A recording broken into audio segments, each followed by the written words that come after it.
Alright, guys. Got this new thing on YouTube now. At the next light, turn left. Got a new name on YouTube. He talk too much. And I'm gonna come here and I'm gonna say allegedly. This is no malicious intent on what I'm about to say. You know, this is all entertainment and everything is alleged. Now, this whole Tupac thing, you know, it got everybody stirred up in a whirlwind about who's the real killer in this case. And you know, I've seen a lot of people take, and I also seen what Suge Knight said. And I got my own theory about what's really going on between Cheeto Puff, and I got a surprise guest for you guys, Smoke Dogg. I'm quite sure everybody know who Smoke Dogg is. The tall, lanky Smoke Dogg, Dog Pound. I guess y'all get my point, right? So we're gonna go ahead on with the story here, right?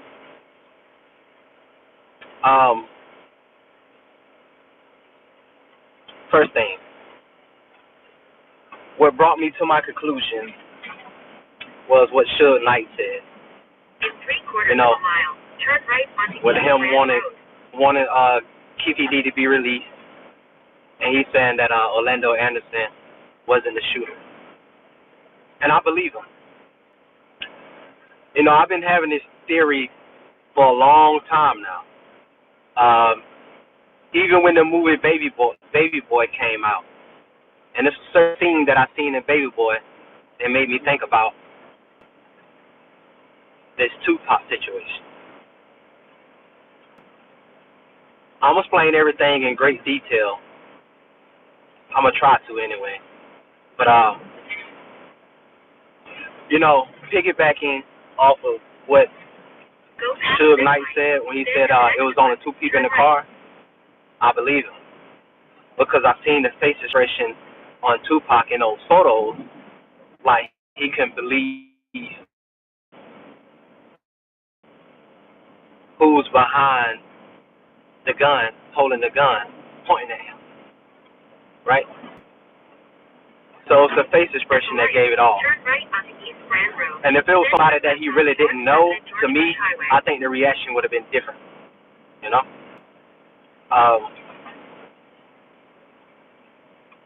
Okay, let's get into it, right? What makes me think that Smoke Dogg was the person behind? You know, there was an incident that happened with Smoke Dogg and Tupac on a plane. You know, for Smoke Dogg going to, allegedly, I think, going like to New York to visit like Puff and all these guys behind their back. You know, behind the whole the Death Row back, right? The company that he owned now. We'll get to that too. It seemed kind of strange, kind of mysterious, because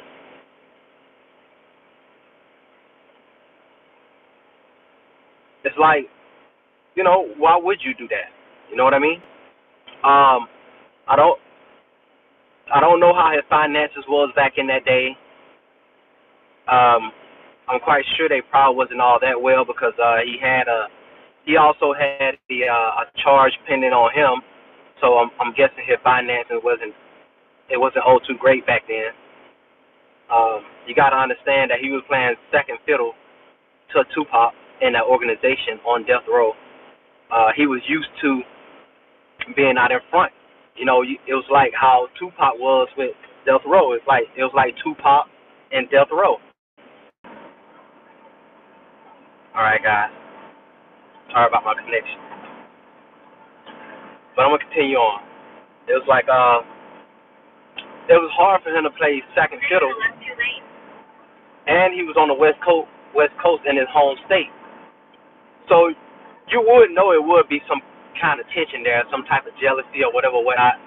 You got Tupac seemed to be like this loudmouth guy coming to take over your territory. Now you playing second fiddle. You used to being out here in front. You had your own crew. Now it's like you're a backup dancer in somebody else's crew. Kind of hard to swallow, you know. When you're used to doing your own thing and you're used to running your own crew. Somebody big as Smoke Dog, right? So I think this thing was long drawn out. Um, Even more so, probably back when you know, Snoop Dogg particularly had this speech on stage on the East Coast. Y'all don't rock with the East Coast? You know, he had the little stick in his hand, he walking across the stage. That's y'all there, you know that? To me, you gotta have. I feel like you gotta have some real pull in that city to do those type of dangerous things. And I think this probably linked up way back then. I'm gonna say allegedly. You know what I'm saying? I don't know for sure. You know, I think it was one of those things they had to pull a wool over Suge Knight face too. So, I mean, honestly, they got everybody with it back in the day. Everybody was fooled by it. You know what I'm saying? It was a great act. You know what I mean? They put on a great act. Um, so, you know, long after that, let's just say the change incident occurred, right? Or did it? I don't know if it occurred before that or after that. The snatching of the chain, right? And what game is Snoop Dogg allegedly, you know, in or affiliated with, associated with? That's the same game that Orlando Anderson is associated with, right? Affiliated with, supposedly, allegedly, right? And you would think that Snoop Dogg had more rank in that game. So let's just say this change incident was strategically imposed because they knew how Tupac would react. They know he was very loyal to his people, and he would have it no other way. You know what I mean? So let's just say they strategically plotted that for the chain snatching because you know things are not planned in just one night. It don't work like that. You don't just plan something in one night and then miraculously it just end up just happening that way. You know what I mean? So let's just say they were strategic about doing what they did Your next stop with the is chain snatching, 50 North Shiloh right? Street. Let's just say Orlando Anderson was a dummy. Quarter mile, turn right. He was a dummy set up by Smoke Dogg and Chill Puff, right? And that's what this meeting probably was all about. And Tupac probably knew something was going on, you know? I'm going to explain, like, kind of like before I go on with the Tupac situation, right? Let's just say, reason why Tupac knew that death was around the corner, because they probably had these rules or whatever that they abide by in death row, and Suge Knight probably was very strict on these rules, right? And he probably was strict on Tupac too. But for some reason, he was a little lenient on Snoop Dogg. Maybe because he was from the West Coast, he was from California in the same place. He was in a different gang, so he didn't want to show favoritism, you know, and have like this uproar between the two gangs or whatever. I mean, whatever. You know what I mean? Who knows? You know, or maybe he could have been a little bit of part of the plot. You know, I can't say, I'm gonna say allegedly. Who knows? And then Tupac probably seen a different light. Well, dang, you ain't treating everybody the same. You're a little lenient on him, but you'll come at me hard, bro. If it was me, on the other hand, you'll probably come at me hard. That's what Tupac may was thinking. You know what I'm saying? Like, oh, okay, it's you know what I mean? It's like it's not a down the middle split thing. You know what I mean? Like, he kind of favoring this guy because the incident that happened on the plane. When everybody, you know, they was looking at Smoke Dogg sideways, we can say that Suge Knight probably saved him, or saved the day, or saved the situation, and that probably left Tupac looking a little funny. Why would you do such thing? Like, you don't see what I see. You know what I'm saying? Like, this guy went in. He was on the East Coast by himself, visiting the enemy. You know what I'm saying? Talking with the enemy. You know. Um.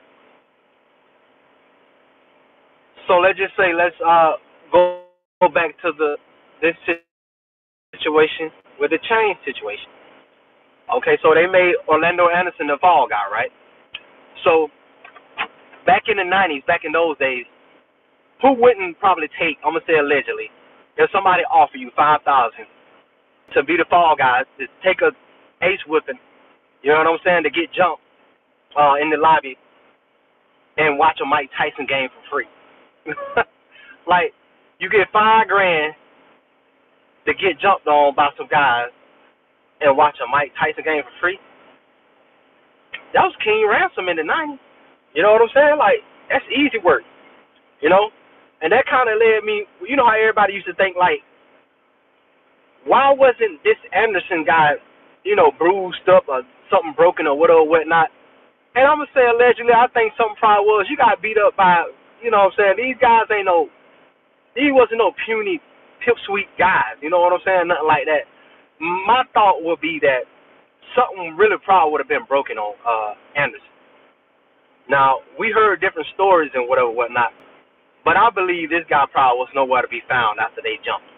And I think that's what led Tupac now to, the wander around in the city freely, the freelance, and because they knew what they probably did to him. They knew they put a whooping on him. They knew that specifically this guy wasn't gonna come back because they knew what they did to the guy. To me, if you felt like you didn't kind of get the job done, and this guy finna come back that night, you know what I'm saying? I don't think they would have been out hanging out that freely. You know, they probably would have had something to worry about when they got back to California, but that night, I don't think he probably worried about what had happened, right? So I believe that Smoke Dogg, him being one of the appointed generals in that organization with a higher rank or whatever, so he got, Anderson to do that deed, to stage it to make it look like something different. This is why I think QPD had said that he should have got paid some of that money, some of that $1 million or whatnot. He didn't say specifically why. He's saying that, oh, we probably should have got paid because we'll cover up. Like, at least probably should have got $250,000. That would have kind of seemed like to me allegedly, like QPD was saying, like, we know what happened, bro. We know that, you know what I'm saying, the guy was a setup guy, and we know who really did the work. You know what I'm saying? We ain't trying to put that out there. We're going to let the setup guy, streetwise, we're going to let the setup guy be, the killer, like we say it is, or whatnot. But you didn't hear that tone of voice come from Suge Knight, right? Suge Knight probably really ready to spill it all because he's seen how they knifed him, right? How they stabbed him in the back and, how they did him or whatever. So, because you got Smoke Dogg, got Death Row now. How you gonna end up with Death Row and you with the opposing clique? Death Row is red. You know what I'm saying? Like, it don't make any sense. But okay, we're gonna continue on, right? Now, my thing is, I really think Buddy he wanted to do this anyway. This is a guy who wanted to do this anyway, Tupac, because they had a little feud with each other. He wasn't really feeling them because of the road that he had took on in his state, his city or whatever, whatnot. Probably making him look bad and all that. And he probably need the money. So, okay, you got $1 million up, and you could easily, carry out a plan to get this $1 million, right? You can carry out a plan to get this $1 million, and then you can stage it where everybody thought that you wasn't even close in the vicinity or nowhere to be found. But my thing is, why would you ask a guy, is he going to the fight, if you ain't gonna be there? See, to me, that's some lame duck type stuff already. Anyway, that's some kind of peon type, simpish, like CERN ish. You know what I'm saying? I'm asking somebody if they gonna be somewhere where I know I ain't gonna be. Why are you asking him? You know what I'm saying? What that's some jealousy type stuff, like whatever, whatnot. Like, don't ask me about some dog if you're not gonna be there. My thing is, you should come off and say, hey man, I'm going to the fight. You know what I'm saying? Me and a couple of my homies. You know what I'm saying? Y'all boys going? You know what I'm saying? Now, if you say it in that way, that's different.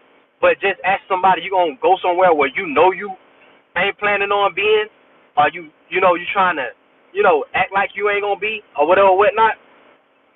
And another thing, do he really got a real alibi? He say he flew in from somewhere to go see Pop. Really? I don't know. He said he had a conversation with Pop. I don't really believe so. And my thing is, if he did, they made sure he wasn't going to leave that hospital so Pop couldn't tell who his killer was. Did he actually go in there to make fun of Pop or look at Pop one last time to let him know, you know what I'm saying, I did, I wonder. You know what I mean? Like, that story for another day, I guess.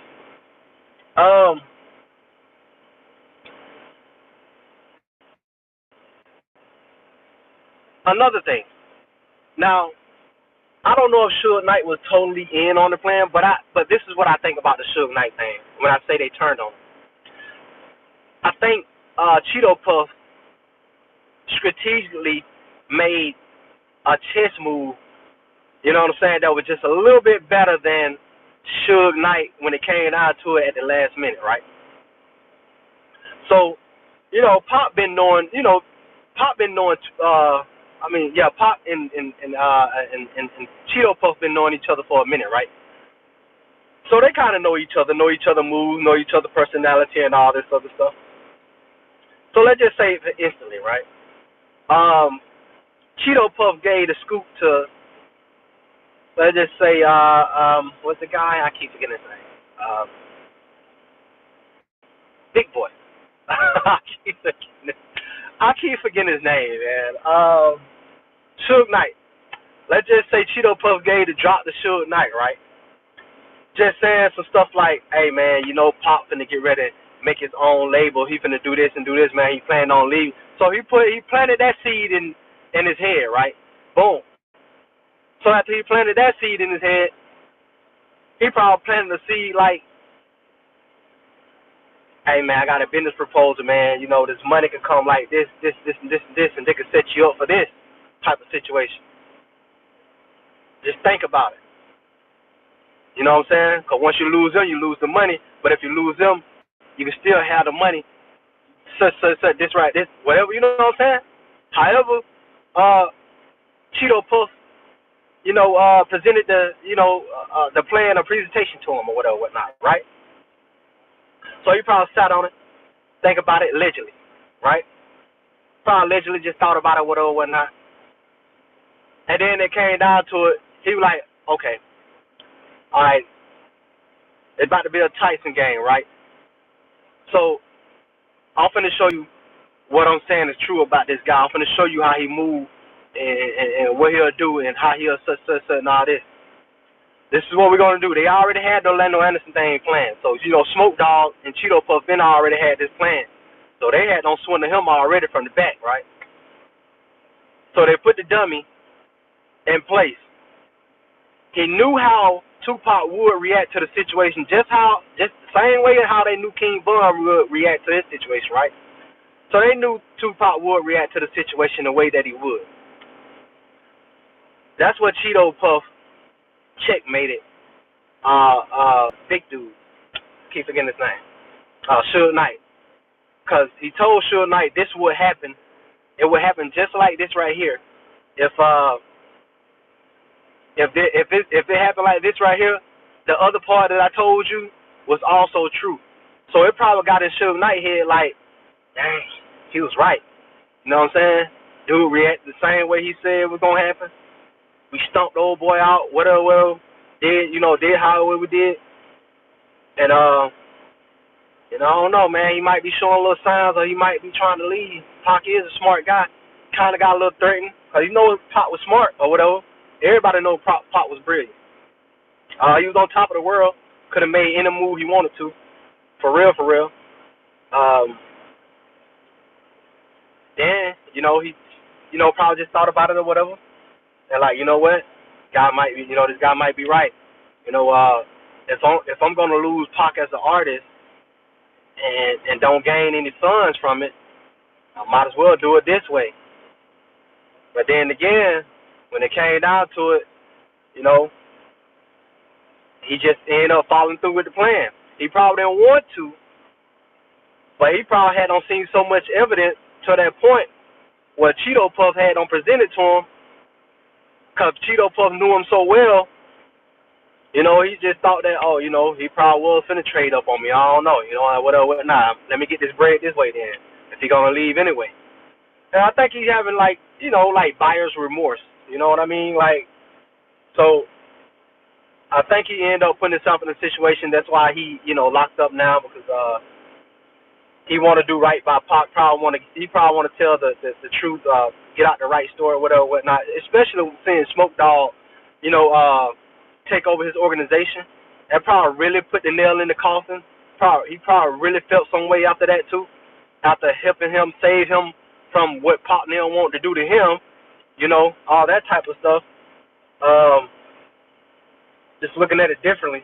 And I think this whole thing is a triangle, you know what I'm saying? But I'm not going to put that triangle piece part together with Biggie Smalls, because I don't want to talk about the Biggie Smalls situation for real, because that's why I think Biggie Smalls situation had to happen, because with no more Pop, there was no more Biggie Smalls anyway. He wasn't going to sell anyway, so I think the Biggie Smalls situation was, I don't wish nothing on nobody, but I think that just really needed to happen, had to happen. And I think we ended up getting a great situation out of the Big Small situation. But this Pac situation is different, because if you think about it, Smoke Dogg, what did he really do after? He had sensual seduction. He had a couple. You know what I mean? Couple movies. Oh, and the movie that I want to talk about, Baby Boy. That Baby Boy movie made me think about. You remember that part when him and his homie, slid on Baby Boy, and you seen the same reaction from Baby Boy, how he looked at Snoop when they were rolling the windows down. You know what I'm saying? When they were rolling the windows down, it was the same look that Pac had. And you think about it, Baby Boy had a bald head. You know what I'm saying? So I thought about that situation, and I was like, that's the same look that Pac had when that guy rolled the window down beside him. But they made the situation look a little different. And how Keefy D described it with 4 guys in the car, that's what Snoop had. Snoop had 4 guys in the car with him on Baby Boy. But the actuality is, I believe is what Suge Knight said, it was only 2 people in the car. And I think, did I call his name? Damn, I meant Smoke Dogg. I meant Smoke Dogg. Smoke Dogg. I believe Smoke Dogg was in the back. You know what I'm saying? He pulled the, round the window down. You know what I'm saying? And allegedly did what he did to Pop. I think this, to me, I know Boosie probably ain't got nothing to do with this situation. It's just the fact that I had said before. See, when Boosie got caught up in his situation, and I know Boosie run with a lot of crews and know everything, I had said a long time ago, the people from the top of the rap game or the organization all the way down to the bottom, they need to be mindful. They need to be weary about what is going on because I think everybody is really targeted. 2023, we know what it is. And, I don't think nobody is excused. You know what I mean? To me, Boosie has made this, but I don't think it really had nothing to do with this situation. I don't think. You know what I'm saying? You never know what somebody might say, but I don't think it had nothing to do with this situation. Excuse me. But it's just that just being mindful. You know what I'm saying? That's why I said I don't want to say nothing about the biggest situation because I don't feel like that biggest situation it was washed after the pop. You know what I mean? Like it just had to happen. But yeah. I mean, because back in the day, we didn't know anything really about KCD or we didn't know nothing about Anderson for real either. We know he got jumped by Tupac in the game, but we didn't really know anything about him really. People did think that the government had something to do with it, but just looking at this situation, I don't really think it was really a government thing. I just think it was all about jealousy. Guys jockeying for position, and the same thing that a lot of these record companies are doing today. You know what I'm saying? Making success off of today. You know what I'm saying? So I don't really think it's governmental. I really just think it's just an organization just doing things by all means. You know what I mean? So because that was a big label, because if you think about it, if let's just say if Suge Knight really wasn't the big owner of a Death Row, right? We're gonna put it like this. Let's just say if he was just a little small little part owner of Death Row, just like a manager who just, you know what I mean, a gatekeeper who just get guys to come in, right?